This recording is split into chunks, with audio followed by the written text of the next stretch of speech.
Hello and welcome. Today I'm going to show you the difference between how to saute versus sear, what should the temperature be on the stove, and what really is all going on, okay? But in order to start, we need some veggies to saute.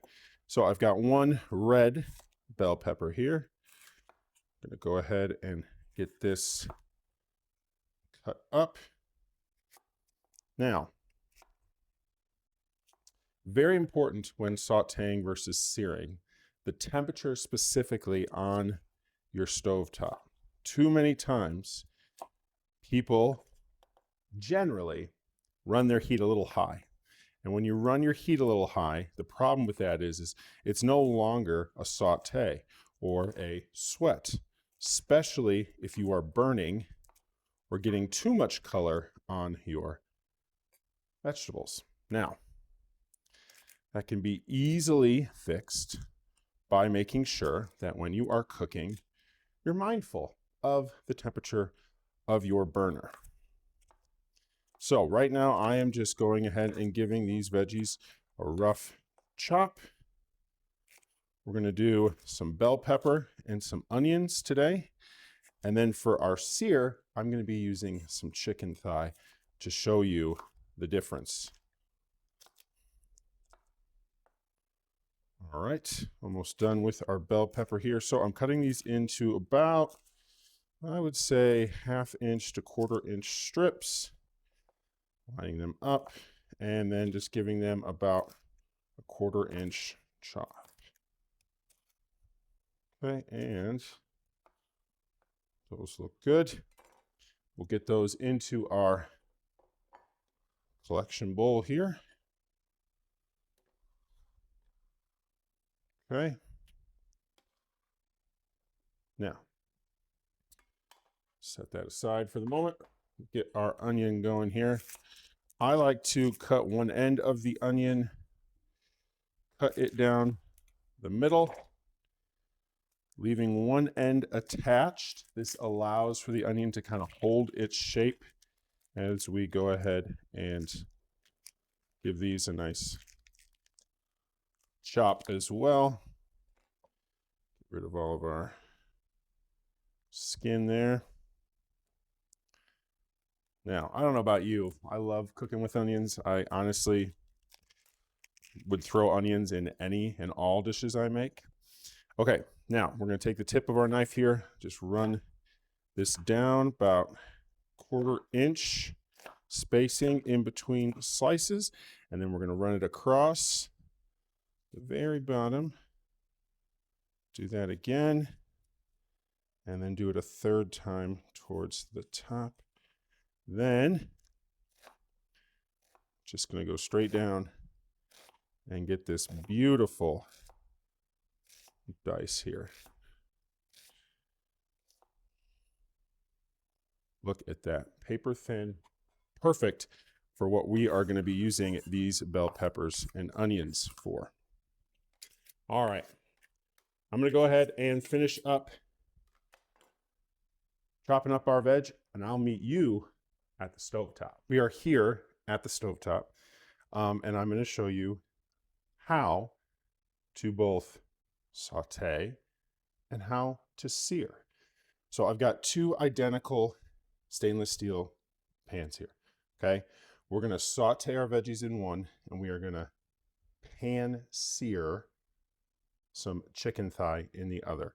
I want to talk a little bit about the difference, but before we do that, we are going to turn the saute pan to a medium high, okay? A little bit more towards the medium side.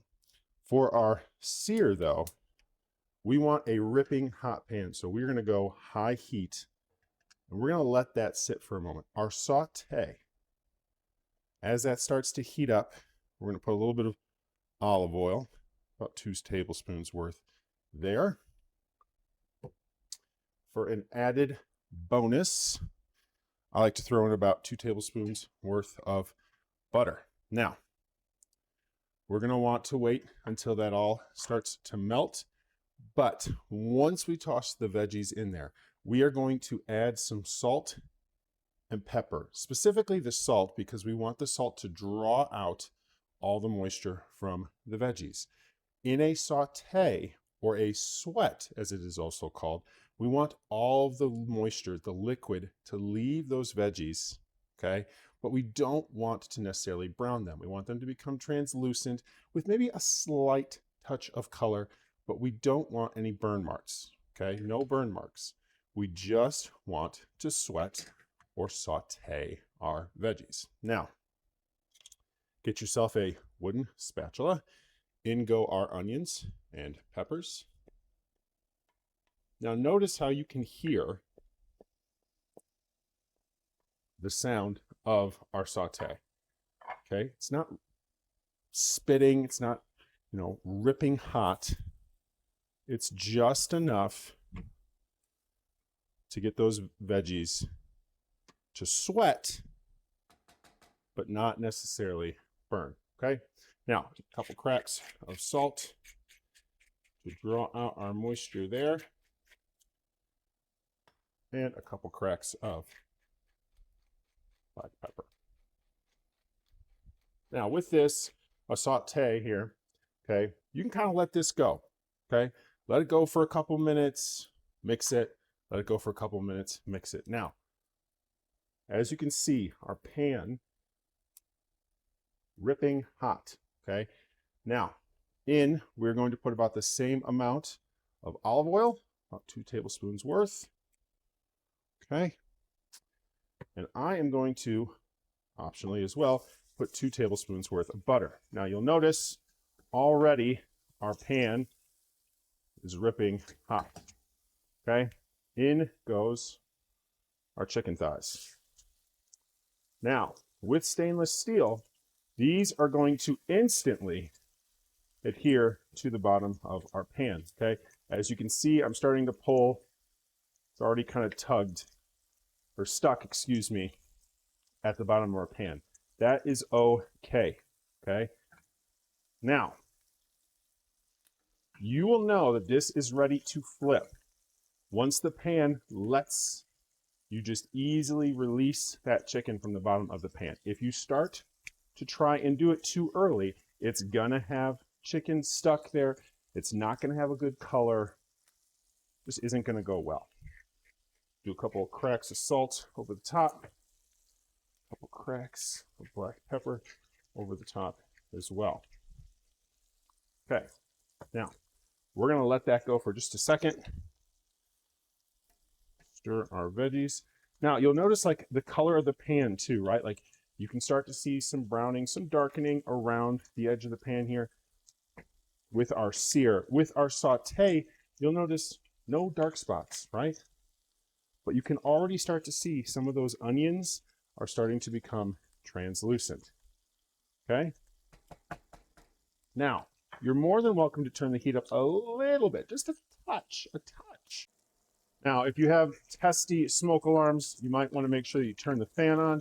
At this point, our chicken is ready to flip, and look at that beautiful brown color on the bottom.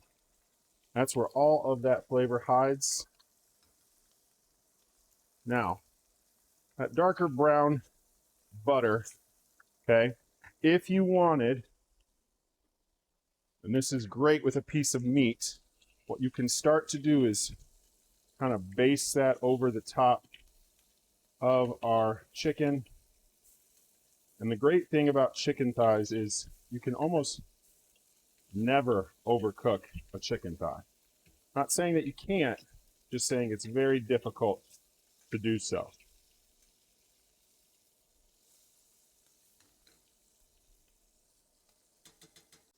Okay, as you can see, I've already started to see some color coming up the sides of the chicken. So I killed the heat. These are essentially done. We're gonna let those cool off in the back there. With our saute, you'll see the peppers look vibrant. Our onions are translucent, okay? But nothing here has got any burn color on it, okay? So these essentially are done. Okay, if you want to let these go for a couple more minutes, you could, but our chicken is done. Onions are done, along with our peppers. I'm going to kill the heat there, and we're going to head back to the kitchen. So there you have it. Thank you so much for watching our Sear versus Saute. I hope you learned a thing or two like I did. These look great and would be just as delicious served over a nice sauteed vegetable medley and a beautiful bed of rice. Until next time, I hope these lessons will teach you as much as they've taught me. Thank you so much for watching. What do you want to see me teach next? What do you want me to cook next? This is Mr. C, the Cook and Teach, and this is Cook and Teach out.